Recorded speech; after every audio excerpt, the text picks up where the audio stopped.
Muy bien. El lunes pasado empezamos con el tema de con la unidad, perdón, de aerodinámica de la rotativa y vimos las generalidades del helicóptero. A grandes rasgos, describimos lo que era el autogiro, el helicóptero, cuáles son sus usos principales, cuáles son los componentes principales, así como también la configuración que hay de rotor principal.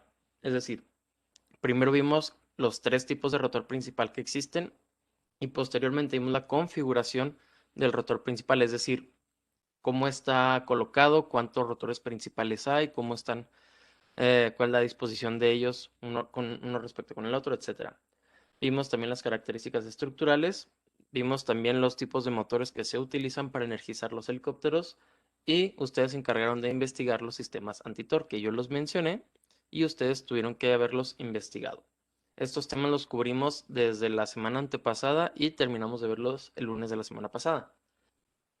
Y los temas que íbamos a ver la semana pasada, el jueves, eran los fundamentos aerodinámicos de la pala y el rotor, dejando para el día de hoy los controles de la sustentación del rotor y las maniobras y actuaciones del helicóptero. Sin embargo, el día de hoy vamos a tener que cubrir estos tres temas: fundamentos aerodinámicos de la pala y el rotor, control de la sustentación del rotor y maniobras y actuaciones del helicóptero. Nos vamos a ver de manera funcional, de manera operacional. En cuanto a la aerodinámica, no me voy a meter de lleno a las ecuaciones que generan el levantamiento y el arrastre porque son las mismas que ya vimos para ala fija. Solamente voy a mencionarlas y hay que tomar en cuenta que la aerodinámica funciona de manera muy similar. La disposición del perfil aerodinámico, la variación del ángulo de incidencia y otros aspectos de la pala, esos sí van a cambiar y los voy a explicar con detalle. Entonces vamos a empezar con fundamentos aerodinámicos de la pala y el rotor. En cuanto al sistema antitorque, antes de continuar, ¿alguna duda? ¿No? Muy bien. Primero que nada, vamos a ver las características geométricas de la pala. A diferencia de, bueno, perdón, de manera similar al ala de un avión, las palas del helicóptero van a estar formadas en su sección transversal por un perfil aerodinámico. Y en este caso, la envergadura va a consistir en la distancia que existe desde la base de la pala, es decir, la raíz de la pala, que vendría siendo la parte que está unida al cubo del rotor, hasta la punta de la pala. Esa va a ser la envergadura. Y de manera similar, de la manera similar a las aeronaves de ala fija, la cuerda va a consistir en la distancia más corta, es decir, la línea recta, que une al borde de ataque con el borde de salida de la pala. Esto desde una vista transversal. Obviamente, al igual que en las aeronaves de ala fija, en los aviones, podemos tener una variación del tamaño de la cuerda conforme nos desplazamos a lo largo de la pala, es decir, podemos tener una conicidad. Y esto pues es con propósitos de eficiencia aerodinámica. En cuanto a la posición del perfil aerodinámico con respecto a diferentes planos, vamos a ver dos ángulos principales, ángulos que ya conocemos. El ángulo de incidencia, que es el ángulo formado entre la cuerda del perfil aerodinámico y el disco del rotor. A este se le conoce, o este tipo de ángulo es un ángulo mecánico, es decir, que una vez que se fija mediante el paso cíclico o colectivo del rotor el ángulo de incidencia, este va a permanecer tal cual, porque está basado en el disco del rotor. Ese es el plano con respecto al cual se determina el ángulo de incidencia. Y el disco del rotor, al no variar o al variar junto con las palas, pues hace que el ángulo de incidencia sea siempre el mismo una vez que se establece, ¿ok? Una vez que se modifique el paso colectivo o cíclico, no se va a mover. A diferencia del ángulo de ataque, el cual es el ángulo formado entre la cuerda del perfil aerodinámico y la dirección del viento relativo. Vamos a ver más adelante que el concepto de velocidad relativa o velocidad del viento relativo es más complejo para una aeronave de ala rotativa que para una aeronave de ala fija. Y vamos a ver por qué. Por lo tanto, el ángulo de ataque es un ángulo que puede cambiar, es un ángulo aerodinámico y está en función de la dirección del viento relativo. En caso de que no exista flujo inducido, término que vamos a ver más adelante, El ángulo de incidencia y el ángulo de ataque son iguales, pero rara vez pasa esto. Casi siempre el ángulo de incidencia difiere del ángulo de ataque. Podemos ver aquí la diferencia entre ángulo de incidencia, que está indicado como pitch angle, y ángulo de ataque, que está denotado por la letra griega alfa. El ángulo de incidencia va a ser siempre en función del disco del rotor, mientras que el ángulo de ataque puede cambiar dependiendo de la dirección del viento relativo. Aquí, obviamente, esta línea verde no corresponde a la cuerda porque está afectada por el viento relativo. Ahorita más adelante vamos a ver cómo es que varía el viento relativo en un helicóptero. En cuanto a la sustentación general del rotor, las fuerzas aerodinámicas que aplican sobre un helicóptero son las mismas que las que se aplican sobre una aeronave. Tenemos la fuerza de sustentación, que, bueno, en este caso levantamiento, mejor dicho. Tenemos el peso que contrarresta a esa fuerza de levantamiento. Está la fuerza de empuje y la fuerza de arrastre. Son las mismas cuatro fuerzas que podemos encontrar en una aeronave de ala fija. La manera en la que se va a generar el movimiento del helicóptero va a ser distinta a la manera en la que se genera el movimiento en un avión. Y las fuerzas se van a ver afectadas, por ende, de una manera similar. Podemos ver aquí, por ejemplo, en un movimiento frontal del helicóptero, cómo varían esas fuerzas. Tenemos una fuerza de levantamiento muy alta y una fuerza de empuje hacia adelante más corta, más pequeña. Y esto genera una resultante. Y esta resultante, para que el vuelo sea nivelado, controlado y uniforme a velocidad constante, tiene que ser igual que esta otra resultante, donde las componentes son el peso y el arrastre. Para que el helicóptero se pueda mover hacia adelante, la fuerza de levantamiento tiene que ser igual a la fuerza del peso. De esta manera, el helicóptero no asciende ni desciende. Y la fuerza de empuje tiene que ser mayor que la fuerza de arrastre de manera constante para que sea un vuelo uniforme a velocidad constante, recto nivelado a velocidad constante. Si hay una variación en la proporción de empuje y arrastre, se va a acelerar. Otro tipo de movimientos que se tiene en el helicóptero son los movimientos laterales, que sería el equivalente al roll o al aveo en un avión. Y aquí obviamente está exagerado la inclinación del disco mediante la variación cíclica del rotor para indicar cómo se generan los movimientos laterales. Y aquí se puede ver que tenemos de igual forma el levantamiento y una fuerza de empuje, solo que ahora en vez de ser hacia enfrente del helicóptero va a ser hacia un lado. De igual manera tenemos el peso y una fuerza de arrastre. Esta fuerza de arrastre está generada por el movimiento de las palas cortando el aire. ¿Ok? Entonces, este es otro tipo de movimiento que se genera en el helicóptero. Otro movimiento que podemos encontrar será cuando el helicóptero se desplaza hacia atrás. De esta manera, tenemos igual una fuerza de levantamiento, una fuerza de empuje hacia atrás y su respectiva resultante, que sería la sustentación. Y tenemos acá también el peso, el arrastre y su propia resultante, más una fuerza hacia abajo provocada por el estabilizador horizontal. Y esto genera el movimiento hacia atrás del helicóptero. Obviamente, estas son representaciones simples de los movimientos básicos del helicóptero. Si se combinan dos o más movimientos del helicóptero, como por ejemplo un movimiento hacia adelante y a la derecha con un movimiento de guiñada, pues obviamente ya la distribución de fuerzas se vuelve un poquito más compleja. Sin embargo, siempre son las mismas fuerzas: levantamiento, arrastre, empuje y peso. Lo único que va a cambiar es la manera en la que van a estar distribuidas. Y esto es lo que permite los movimientos de la aeronave de distintas formas, de distintas maniobras. ¿Dudas aquí acerca de cómo actúan las fuerzas aerodinámicas en un helicóptero? ¿Tiene nombre cada tipo de resultado? ¿Perdón? ¿Tiene nombre cada tipo de movimiento, por ejemplo? Sí, son similares a los del avión. Por ejemplo, el movimiento hacia adelante y hacia atrás son movimientos de cabeceo. Los movimientos laterales serían el equivalente al roll o al aveo. Y los movimientos sobre el eje vertical para hacer girar el helicóptero son los movimientos de guiñada. Ok, no, sí, es que me había quedado poquita duda por lo que había puesto de resultante de dos Ujú. movimientos. Sí, bueno, aquí no estoy mencionando los movimientos, aquí estoy mencionando las fuerzas.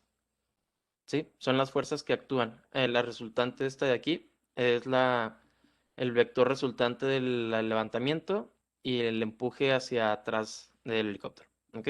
Pero estas resultantes no son los movimientos, son las fuerzas. ¿Ok? Es decir, que si se tiene aquí levantamiento y se tiene empuje hacia atrás, pues la fuerza resultante, la fuerza neta sería en esta dirección. Si la fuerza de levantamiento es mayor que la fuerza que el peso, pues obviamente el helicóptero va a irse hacia atrás de forma ascendente. Pero lo ideal, y esto es lo complejo de los helicópteros, lo vamos a ver más adelante, es que la fuerza de levantamiento tiene que ser exactamente igual al peso para que el helicóptero se desplace sobre la misma altitud. Es decir, que no se eleve ni descienda. Y eso es muy difícil porque es una serie de es una combinación de movimientos que tiene que controlar el piloto para mantener vuelo estacionario, lo que se conoce como hover, y es bastante complejo. ¿No? Que uno pensaría que al no haber movimiento en un helicóptero, al estar en vuelo estacionario, este sería el tipo de vuelo más sencillo que tiene. Sin embargo, es más complejo de lo que parece porque hay que estar jugando constantemente con los controles para poder mantener ese vuelo estacionario nivelado. Lo vamos a ver ahorita más adelante. Ahora, ¿cómo se controla la sustentación del rotor? Ya vimos cuáles son las partes principales del rotor, ya vimos cuáles son los tipos de rotor que existen, cuáles son las configuraciones. Alguien me había hecho la pregunta la clase pasada de qué pasa si en un rotor coaxial uno de los rotores se detiene, si el otro genera la sustentación suficiente para mantener el vuelo. Sí, sí se puede. Solo que se van a tener problemas relacionados con ¿cómo se llama? El giro de guiñada, por así decirlo. Pero vamos a ver ahorita una condición de vuelo obligatoria para todos los helicópteros que se conoce como autorrotación, pero lo vamos a ver ahorita más adelante. En cuanto al control de la sustentación del rotor, vamos a ver dos controles principales: la variación cíclica del rotor principal y la variación del paso colectivo. Primero, vamos a ver la variación cíclica del rotor. Este control se encuentra adentro de la cabina de pilotos, normalmente frente al asiento del piloto, a la altura de las piernas. Es una palanca similar a la palanca de un avión, por ejemplo, los Boeing, sobre todo, que son los que tienen la palanca entre las piernas del piloto, a diferencia de los servos, que son joysticks ubicados a los costados. A este control, a este dispositivo se le conoce comúnmente como palanca o stick o simplemente como cíclico, el cíclico del helicóptero. Así se le conoce el control.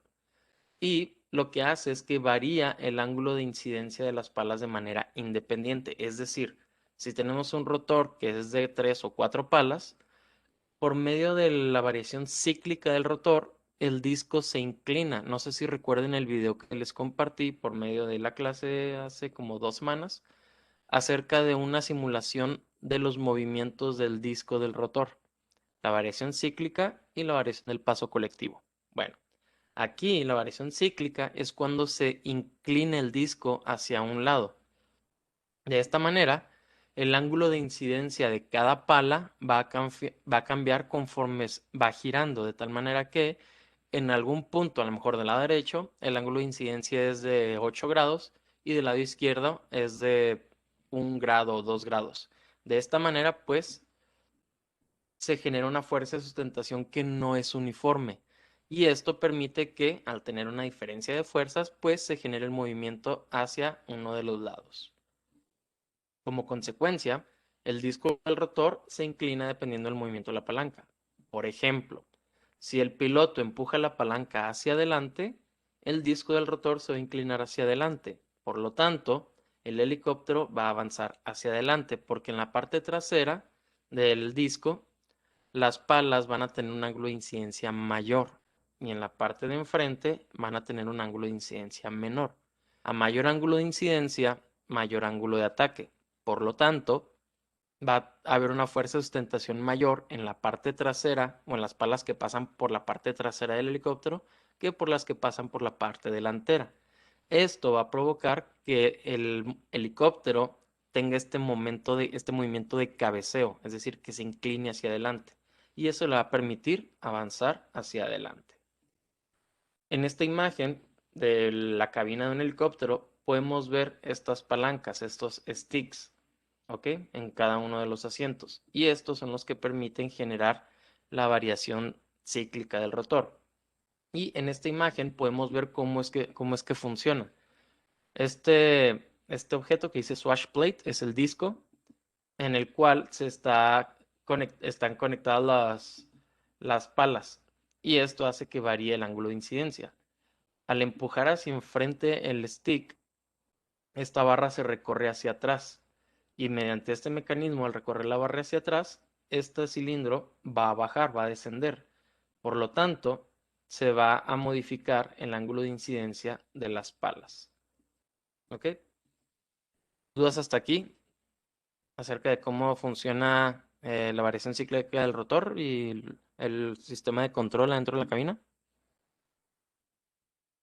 No, todo bien. Muy bien. De igual manera, si el joystick se mueve hacia los lados, mediante otro mecanismo, se puede generar esa variación del ángulo de incidencia. Esta imagen es muy simple, es muy sencilla. Obviamente, el mecanismo original, el mecanismo real, pues es mucho más complejo. Esto simplemente se utiliza para tener una noción básica de cómo se puede modificar el ángulo de incidencia de las palas de forma individual utilizando esta palanca, este stick. ¿Ok? Ahora, vamos a ver la variación del paso colectivo del rotor. Como su nombre lo indica, colectivo hace referencia a la variación del ángulo de incidencia de todas las palas. Para poder generar esta variación del ángulo de incidencia, se utiliza una palanca que se encuentra del lado izquierdo del asiento del piloto. Esta palanca varía el ángulo de incidencia de todas las palas de manera uniforme. Todas las palas van a variar su ángulo de incidencia al mismo tiempo de la misma forma. Y esto se logra mediante el ascenso o descenso del disco del rotor. Otra vez, recordando el video que les compartí, donde está la simulación de los movimientos de la variación cíclica y la variación del paso colectivo, se puede ver cómo ahora, en vez de inclinar el disco, este sube por completo, o sea, sube uniformemente o baja uniformemente. Y esto hace que aumente o disminuya el ángulo de incidencia de todas las palas del rotor al mismo tiempo con el mismo ángulo, con el mismo valor. Dependiendo del cambio que se dé, se va a aumentar o disminuir la fuerza de sustentación. Es decir, si el disco baja mediante las varillas que están sujetas a las palas, al bajar el disco va a jalar las palas hacia abajo de tal manera que va a aumentar el ángulo de incidencia. Y esto va a hacer que se aumente la fuerza de sustentación. Al subir el disco el del rotor principal, lo que va a pasar es que se van a nivelar las palas, es decir, el ángulo de incidencia va a disminuir y se va a disminuir la fuerza de sustentación. Les recuerdo que los helicópteros están diseñados para trabajar a ciertas revoluciones por minuto constantes, es decir, para aumentar la fuerza de sustentación no se aumentan las RPM del rotor. Lo que se hace es se aumenta la potencia del motor porque conforme aumenta el ángulo de incidencia, el viento relativo cambia. Al pasar cada pala por el aire con un ángulo de incidencia grande, va a desviar el aire hacia abajo, tal cual como lo hace un avión. El problema es que en un avión el ala pasa por el aire y ese aire sucio que deja el ala, perdón, no lo va a volver a tocar el avión. De hecho, por lo mismo, en los aviones, si se han fijado, el estabilizador horizontal en el empenaje está posicionado más arriba que el ala, para evitar que el aire sucio, es decir, el aire que entró en contacto con el ala, que es turbulento, afecte al estabilizador horizontal. Y de esta manera, al estabilizador horizontal le llega un flujo de aire limpio. En el caso del helicóptero, después de una pala, pasa otra pala. Por lo tanto, el aire sucio que deja una pala va a ser el aire que va a recibir la pala que sigue. De esta manera, pues va a haber una influencia de la pala anterior a la pala que sigue. Si el ángulo de incidencia es muy alto, el flujo de aire se va a desviar hacia abajo. Por lo tanto, el viento relativo para la siguiente pala va a cambiar y no va a ser tan eficiente como para mantener la misma sustentación. Es por eso que es necesario variar la potencia del motor para mantener las revoluciones por minuto. Al tener un ángulo de incidencia más grande, se genera mayor arrastre, mayor resistencia. Se va a tender a frenar a la pala por el aire. Es por eso que es necesario aumentar la potencia del motor para asegurarse de que se mantienen las revoluciones por minuto. Y así lo único que se varía son los ángulos de incidencia. La mayoría de los helicópteros están programados o gobernados de tal manera que el motor aumenta la potencia automáticamente dependiendo del ángulo de incidencia para contrarrestar este tipo de efectos. Sin embargo, hay helicópteros que aparte tienen un control de potencia, es decir, que estas palancas de paso colectivo pueden llegar a tener en la punta una, una especie de cilindro que puede girar, que el piloto puede girar para aumentar considerablemente o disminuir la potencia del motor. Pero la mayoría de los helicópteros están gobernados, por ende, este aumento de potencia para mantener las revoluciones por minuto se hace de forma automática. De esta manera, el helicóptero va a ganar o perder altitud y o velocidad.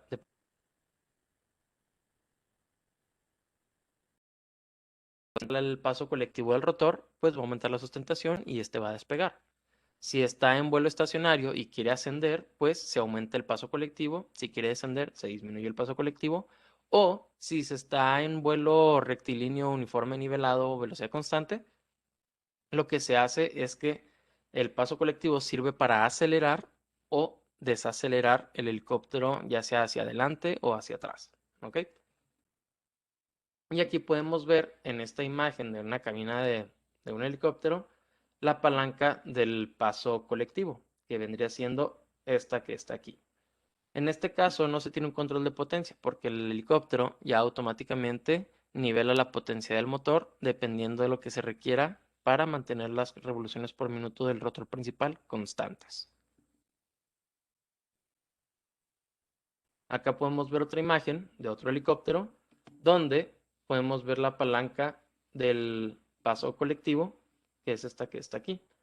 No se alcanza a distinguir en ninguna de las dos imágenes, pero el otro asiento también tiene su propia palanca del paso colectivo del lado izquierdo, solo que pues obviamente está fuera de cuadro. ¿Ok? ¿Dudas hasta aquí acerca de cómo funciona el paso colectivo del rotor? Ok.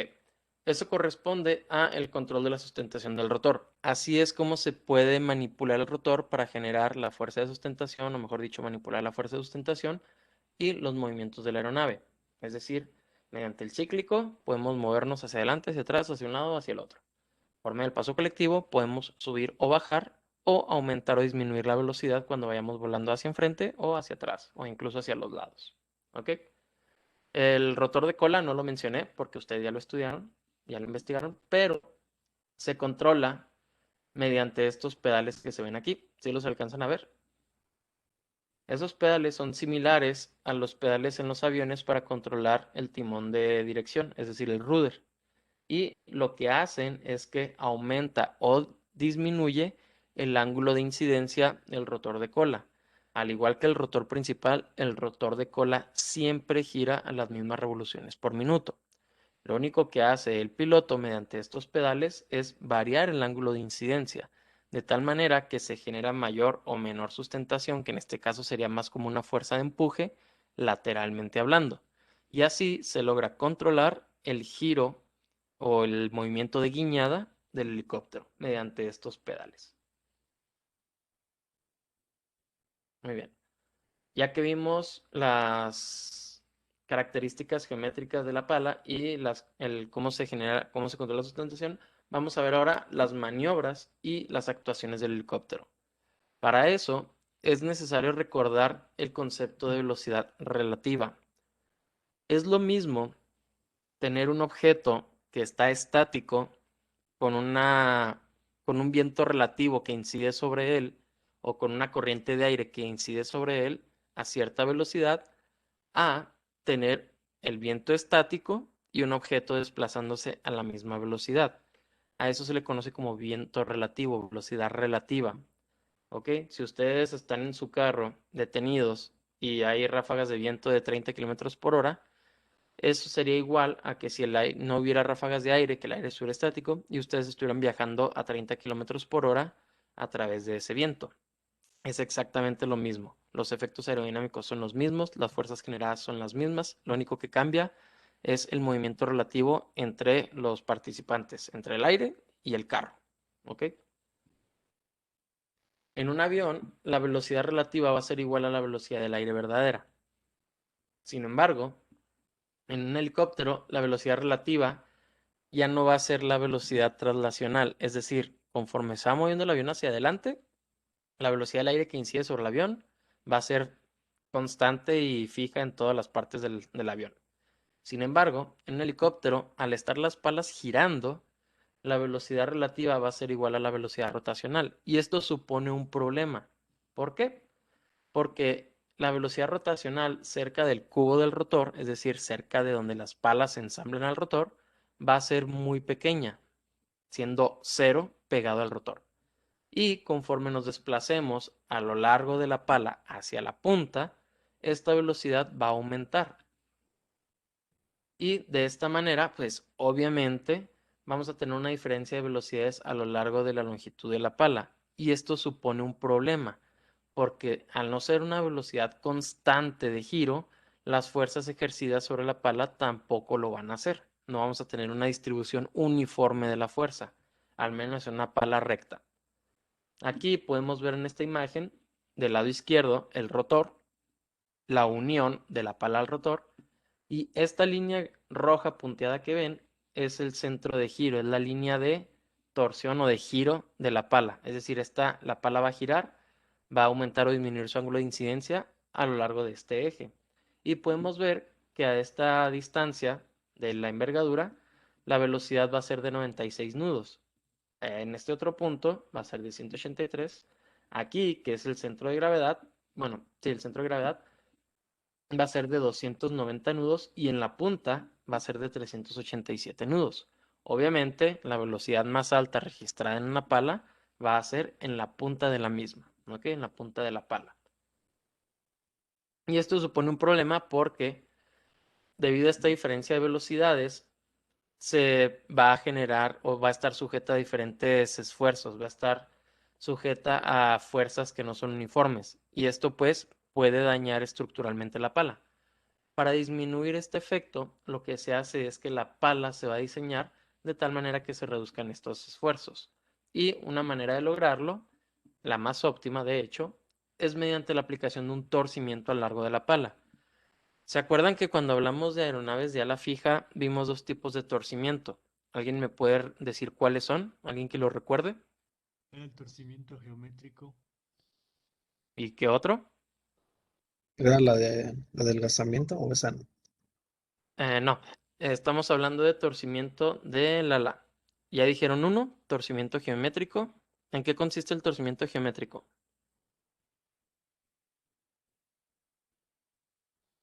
En variar el ángulo de... Exactamente, el torcimiento geométrico es cuando tenemos el mismo perfil aerodinámico y únicamente variamos el ángulo de incidencia del perfil a lo largo del ala. ¿Cuál es el otro torcimiento que vimos? ¿Alguien recuerda en qué consiste el torcimiento aerodinámico? En el torcimiento geométrico se utiliza el mismo perfil aerodinámico, solo se varía el ángulo de incidencia.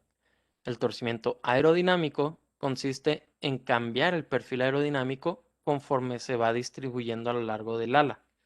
En este caso, en el caso de las palas de un helicóptero,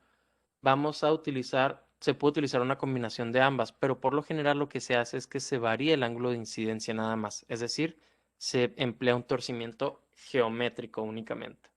¿Ok? Para esto, pues obviamente se va cambiando el ángulo de incidencia conforme se va avanzando a lo largo de la pala, teniendo ángulos de incidencia más elevados cerca del cubo del rotor, porque es donde tenemos menor velocidad. Si queremos generar la misma fuerza que en la punta, tenemos que jugar, al tener una velocidad muy baja, tenemos que aumentar el ángulo de incidencia para poder generar mayor fuerza. Y obviamente, cerca de la punta, o conforme nos desplacemos a lo largo de la pala, el ángulo de incidencia disminuye, porque ahora las velocidades en aquellas regiones van a ser más altas, por lo tanto no es necesario tener un ángulo de incidencia más alto. Y de esta manera se puede lograr una distribución más uniforme de la fuerza de sustentación a lo largo de la pala. Otra ventaja de este tipo de torcimiento es que la fuerza pues se distribuye de una manera más uniforme. Y aquí podemos ver un ejemplo. Tenemos la misma, una pala muy similar y podemos ver que en estos cortes indicados por la línea amarilla, desde una vista de lateral o desde la vista de la sección transversal, podemos ver que en la sección A el ángulo de incidencia es mayor, está más inclinado. En la sección B, aparte de que ya es más pequeño el perfil, ya no es tan alto ese ángulo de incidencia. Y en la sección C, incluso si se fijan, el ángulo de incidencia es ligeramente negativo.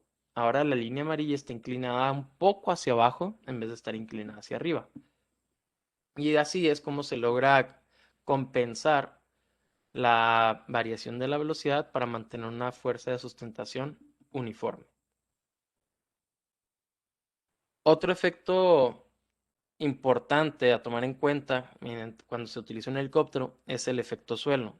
¿Alguien ha escuchado hablar acerca de este efecto? ¿Nadie ha visto videos de avioncitos de papel con gente con una cartulina detrás de ellos para que sigan volando? Ahora sí. Eso es mediante el efecto suelo. Eso se conoce como el efecto suelo, que es cuando, debido a la interacción con una superficie eh, lisa o una superficie plana, se puede aprovechar mediante la tercera ley de Newton el flujo de aire que se avienta hacia abajo para generar una fuerza equivalente hacia arriba. Conforme aumenta el ángulo de incidencia de las palas, es decir, cuando aumentamos el paso colectivo del rotor, estas van a tener un ángulo de incidencia pues muy alto con respecto al aire, al viento relativo. Y va a pasar lo que les comentaba ahorita, que van a desviar el flujo de aire hacia abajo. Y esto se conoce como downwash y es algo muy común. Hay otro dispositivo muy importante que se conoce como el plano que utiliza el efecto suelo para poder operar.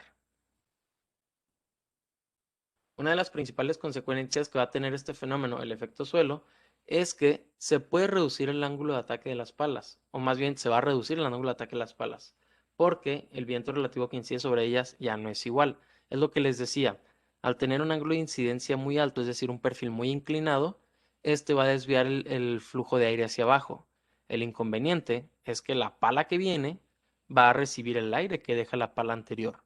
Y como va a estar el viento aventado hacia abajo, pues el ángulo de ataque va a cambiar. El ángulo de incidencia sigue siendo el mismo, pero el ángulo de ataque varía porque ya la pala cambió el viento relativo que le está dejando la pala que sigue. Entonces, esta es una de las principales consecuencias. Cuando el helicóptero se encuentra en el suelo o que está volando cerca de una superficie plana, se produce lo que se conoce como el efecto suelo. Y esto permite al rotor principal ser más eficiente. ¿Por qué? Porque se requiere menos potencia para generar la fuerza de sustentación necesaria para despegar, por la condición que ya les platicaba anteriormente. Ahora, ¿hasta dónde se puede hacer uso del efecto suelo? ¿Hasta dónde podemos aprovechar las ventajas del efecto suelo? ¿Hasta qué punto podemos percibir este efecto? Bueno, honestamente, no es mucho. El efecto suelo se va a percibir hasta aproximadamente una altura de un diámetro del rotor principal. Es decir, tomamos imaginen que hay un rotor principal de 4 palas. Tomen la distancia que hay de punta a punta de las palas que están encontradas. Esa distancia se conoce como diámetro del rotor principal. Ahora tomen esa distancia horizontal, giren a 90 grados y va a ser una distancia vertical. Si ponemos una de las puntas pegadas al suelo, donde llegue la otra punta de la pala, es decir, donde termine el diámetro, esa es la distancia a la cual se va a dejar de percibir el efecto suelo, es decir, muy poco, es muy, muy poco. Por lo tanto, pues el efecto suelo solo se va a percibir cerca de la superficie plana o al aterrizar o despegar. ¿Por qué es importante entender el efecto suelo? Porque sobre todo en el aterrizaje, esto puede generar muchas complicaciones. Conforme el helicóptero va descendiendo, el piloto tiene ya la sensación, ya tiene calibrados sus sentimientos, pues sus instintos, su feeling. Y de esta manera puede entender cómo variar el colectivo para disminuir o descender gradualmente de manera controlada. ¿Qué pasa cuando llega a una posición muy cerca del suelo? Él va pensando en la variación del paso colectivo que debe de efectuar para poder descender al ritmo que él quiere. Conforme se va acercando al suelo, este efecto va a generar una fuerza de sustentación extra que el piloto tiene que tener en cuenta, porque si no, lo que va a provocar es que va a rebotar, por así decirlo, o sea, que se va a generar como un colchón de aire, por así decirlo, como el que se genera en ciertos casos cuando un avión va aterrizando. Es por eso que el piloto tiene que estar consciente del efecto suelo para entender que conforme se va acercando, tiene que tener en cuenta este efecto al momento de generar el cambio del paso colectivo del helicóptero y así contrarrestar este efecto para no tener ese súbito ascenso al momento de estar cerca del suelo y así poder tener un aterrizaje de manera controlada. ¿Sí se entiende lo que es el efecto suelo y cuál es su importancia en el vuelo de un helicóptero?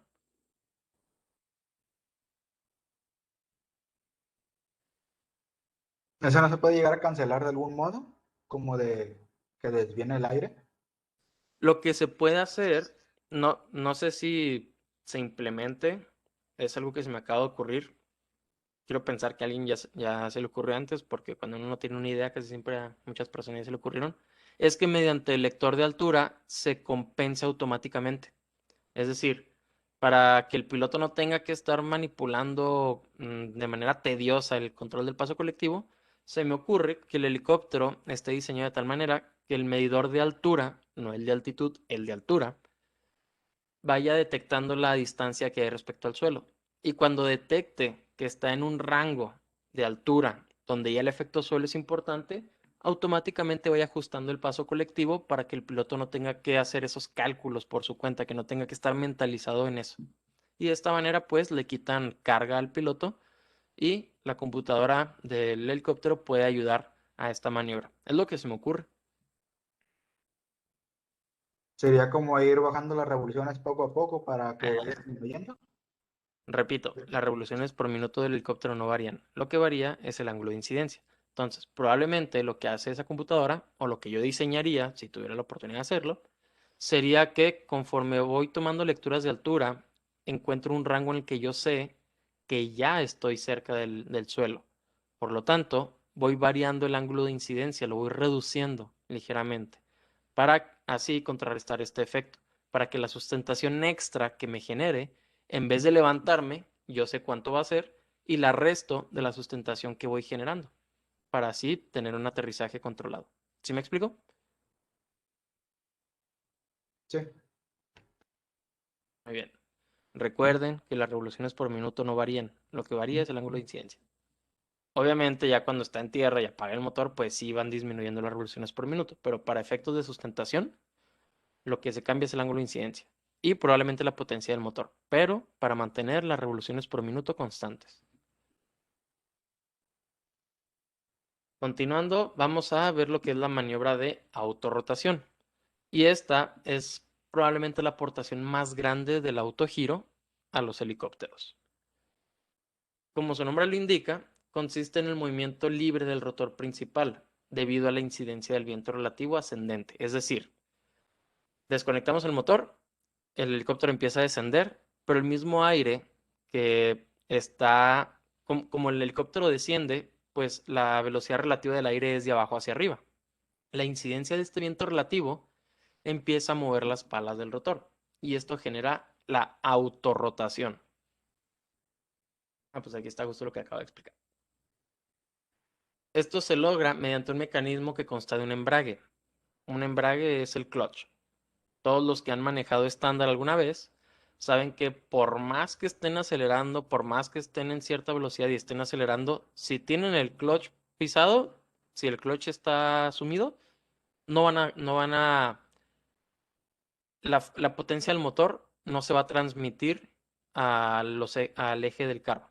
¿Ok? Por más que aceleren, si el embrague está presionado, no se va a mover. Lo mismo pasa con el helicóptero. Se utiliza un mecanismo que consta de un embrague, de tal manera que en caso de pérdida del motor o complicaciones con el motor, se activa este embrague, se desacopla el eje del rotor del eje del motor para que el rotor pueda girar libremente. ¿Ok? Por ejemplo, volviendo a la analogía del carro estándar.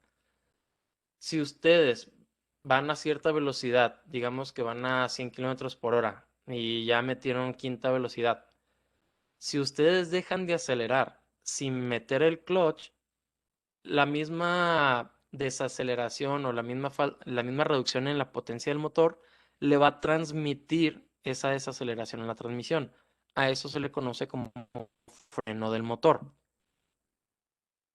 Lo que hace, reduce el giro del eje porque la transmisión, valga la redundancia, transmite el decremento de la potencia del motor de cigüeñal al eje de rotación de las llantas. De esta manera están conectados. Si ustedes meten el clutch, presionan el embrague, ahora sí, a pesar de que el motor pierda potencia, el giro va a seguir natural. Ojo, no va a ser constante, obviamente va a haber desaceleración debido a la fricción, etcétera, ¿ok?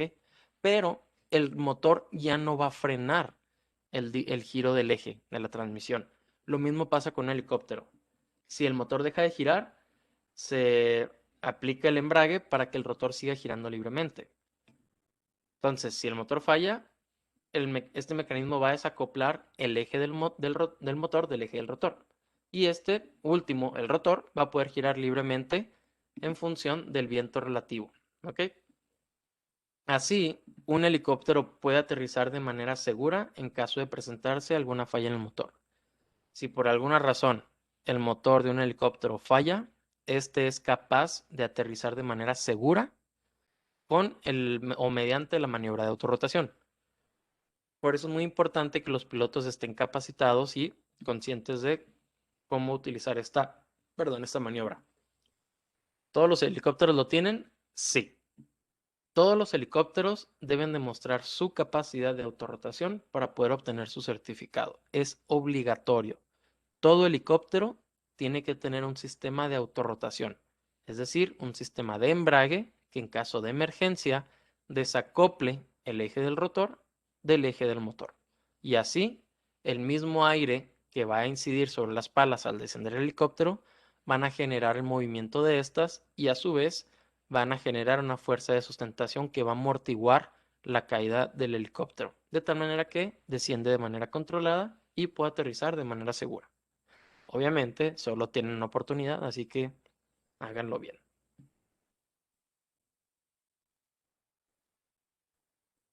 Por último, sí creo que es el último tema, vamos a ver el vuelo estacionario.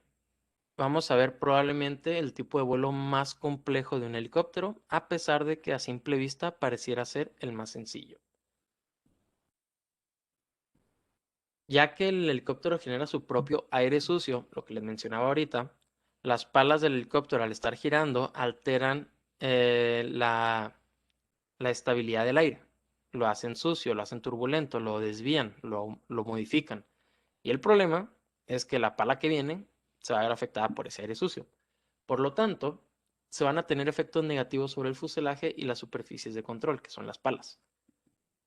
Para poder lograr vuelo estacionario, el piloto tiene que estar combinando constantemente los tres controles del helicóptero. El primero de ellos es la variación cíclica del rotor principal para asegurarse de que puede compensar los movimientos debido a las fluctuaciones de la velocidad. El segundo es la variación del paso colectivo del rotor principal para asegurarse que se está manteniendo o se mantiene a un nivel en específico, a una altitud o altura en específico. Y por último, la manipulación del sistema antipar mediante los pedales, ya sea que consista de un rotor principal de cola, perdón, de un rotor de cola, y este varía el ángulo de incidencia, o que sea un sistema Frenestron en el cual aumento y disminuye las revoluciones por minuto, o que sea un sistema notar en el cual aumento y disminuye el flujo de aire que se expulsa de manera lateral. ¿Ok?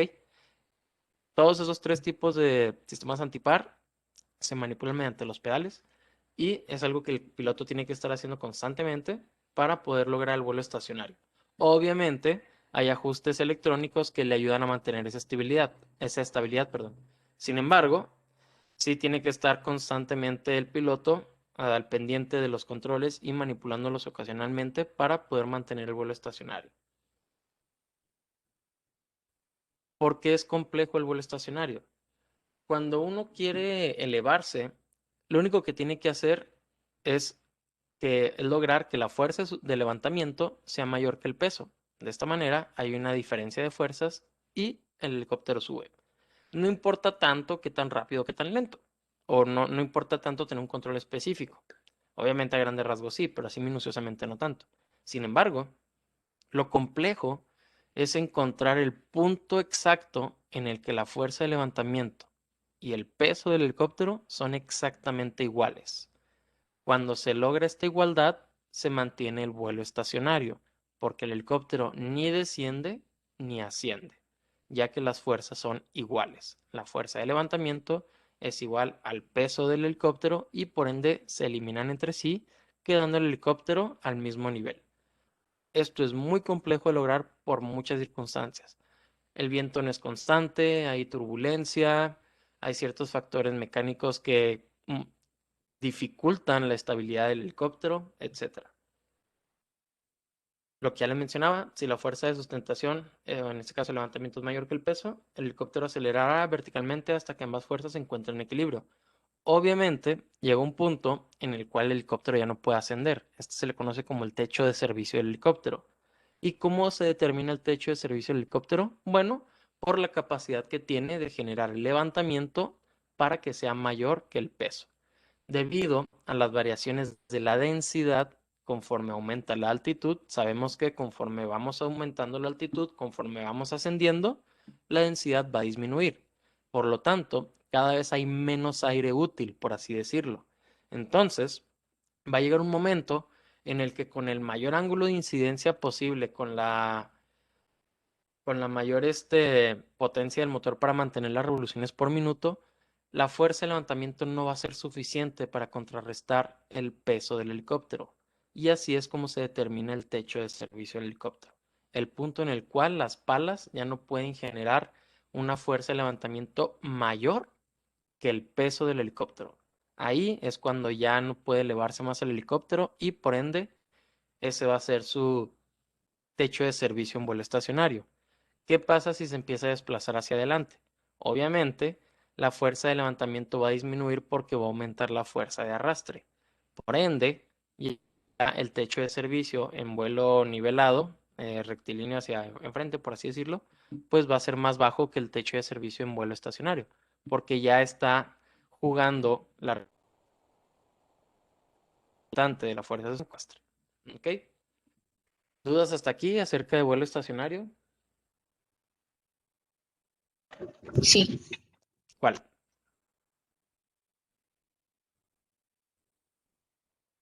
¿Si hay dudas? no, que todo está bien. Ah, bueno, Yo porque sí tengo pregunté una que sí. profe. Sí, adelante. En cuanto al techo de servicio, ¿eso lo especifica algún certificado? Sí, Sí. obviamente. ¿Y sería en cuál, perdón? Es el certificado tipo del avión, de la aeronave. En general, entiéndase aeronave de ala fija, aeronave de ala rotativa, el certificado tipo es el documento que se expide para especificar la misión y las condiciones operacionales de una aeronave. Ahí pueden encontrar características principales como velocidad crucero, velocidad máxima, altitud crucero, altitud máxima, techo de servicio. Ahí viene prácticamente la descripción completa de la fase de toda la envolvente de vuelo de una aeronave. Entiendas helicóptero o entiendas avión. Se le conoce como certificado tipo y es básicamente el que distingue el tipo de aeronave que es. Ay, profe, gracias. Es como el acta de nacimiento, por así decirlo. ¿Alguien de aquí se ha subido en un helicóptero? Pues a los de exhibición nada más. ¿Pero en vuelo nunca? No, no, yo no. Es divertido, pero no es el vuelo más placentero que van a tener. Sí se nota la inestabilidad. O sea, sí es mucho más inestable que un avión. Pero, pues, digo, está padre. Si algún día tienen la oportunidad de subirse en un helicóptero, no lo duden, háganlo. Solo asegúrense de que la persona que lo va a volar sí la arma, porque sí son complejos de pilotar. ¿Ok? ¿Alguna otra duda en general de lo que hemos visto hasta ahorita de estos temas del helicóptero? Bueno, yo también tengo otra duda. Adelante.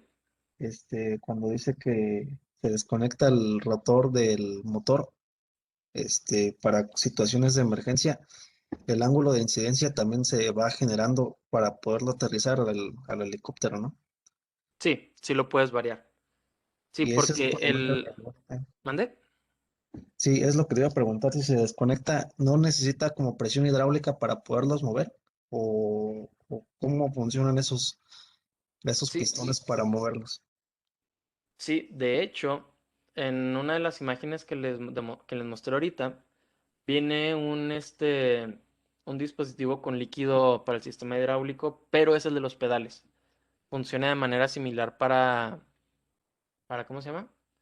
Para los controles del paso cíclico y el paso colectivo. Obviamente, la fuerza del piloto no es suficiente para mover esas varillas que controlan los movimientos de las palas. Entonces es necesario una ayuda mediante un sistema hidráulico o neumático. Casi siempre son hidráulicos. Entonces, estos no están relacionados con la transmisión. La transmisión es la que conecta el rotor del turboshaft con el mástil del rotor principal. Entonces, es independiente ¿cómo se llama? De los sistemas hidráulicos para manejarlos, para poder variar el disco. Aquí en esta imagen, ¿alcanzan a ver ese líquido rosa que se ve en los pedales? ¿Sí? ¿Sí se alcanza a ver? Sí, se ve un poco. Eso es parte del sistema hidráulico de los pedales. Similares contenedores se tienen para el cíclico y el colectivo. De tal manera que, pues, esto ayuda al piloto a poder manipular esos dispositivos, esas varillas para mover el disco del rotor y así poder efectuar los movimientos o las configuraciones de la variación cíclica y el paso colectivo. Pero no están conectadas al motor, de tal manera que si se desconecta el motor, se puede seguir manipulando el rotor principal para cambiar el ángulo de incidencia mediante los controles. Ah, ok. ¿Sí? Sí, profe. En este caso lo que se hace es que cuando empieza la autorrotación, cuando empieza a descender el helicóptero, se mantiene el ángulo de incidencia lo más bajo posible. ¿Por qué? Porque el viento relativo viene de abajo hacia arriba. Si aumentamos el ángulo de incidencia, no vamos a aprovechar tanto el movimiento de las palas. Entonces, se mantiene horizontal para generar la mayor velocidad que se pueda en las palas. Ahora sí, al no generar el giro, el motor, cuando está en la maniobra de autorrotación, sí varían las revoluciones por minuto. Entonces, lo que se hace es que se mantiene el ángulo de incidencia lo más bajo posible para generar la mayor cantidad de movimiento de las palas y una vez que ya se esté cerca del suelo, se aumenta el ángulo de incidencia para aumentar la sustentación, disminuir la velocidad con la que desciende el helicóptero y hacer que aterrice de una manera más segura. El problema con el ángulo de incidencia muy alto es que no se aprovecha el viento relativo para generar el movimiento de las palas. ¿Sí me explico? Sí, profe, un poco. Ok. Bueno, así es como funciona el método o la maniobra de autorrotación. ¿Ok? Ok. Profe, también, ¿será que los helicópteros también cuenten como con una unidad de potencia auxiliar? Esa es una muy buena pregunta. No estoy seguro, déjame lo investigo, pero sí es una pregunta interesante. En los diagramas que he visto de helicópteros, no he visto ninguna, ¿cómo se llama? Ninguna unidad de potencia auxiliar, ninguna IPU, pero aquí les había incluido algunas imágenes. Vamos a ver si en uno de los más complejos se tiene una especie de unidad de potencia auxiliar. Honestamente, no la veo, no veo algo que pueda ser una unidad potencia auxiliar. Pero en este,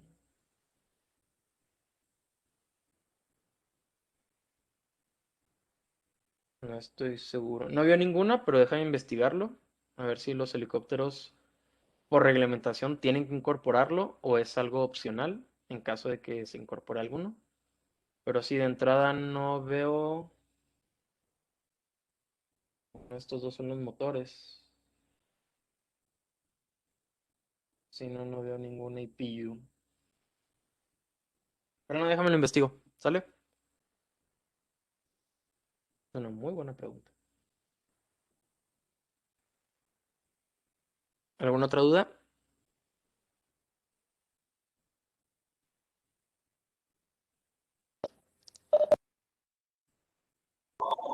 Sí, yo, profe. Ujú. Este, los helicópteros cuentan con la turbina generadora, la Rammel Turbine. ¿La qué, perdón? Ya ve que con el caso de emergencia, cuando a un avión se le acaban los motores, despliega una turbina que genera Ah, la sí, energía ya. necesaria para los instrumentos Los principales. sistemas. Ujú. ¿Hay una de esas para los helicópteros? Pues sí, tienes el rotor principal. O sea, si el motor fallara, el motor principal está conectado al generador. Sí. Ah, ok. Sí, porque así ya no tiene sentido utilizar una hélice adicional, como el caso de los aviones, para generar, o sea, eso está conectado a una bobina y eso genera electricidad necesaria para poder utilizar los sistemas. Acá, pues tienes una helisota enorme, tienes un rotor principal. Entonces puedes aprovechar ese giro para activar los sistemas en caso de emergencia. Ah, gracias, profe. Ujú. Les digo, los diagramas que hemos visto hasta el momento son diagramas simplificados para explicar el funcionamiento del mecanismo que estuve explicando en ese momento.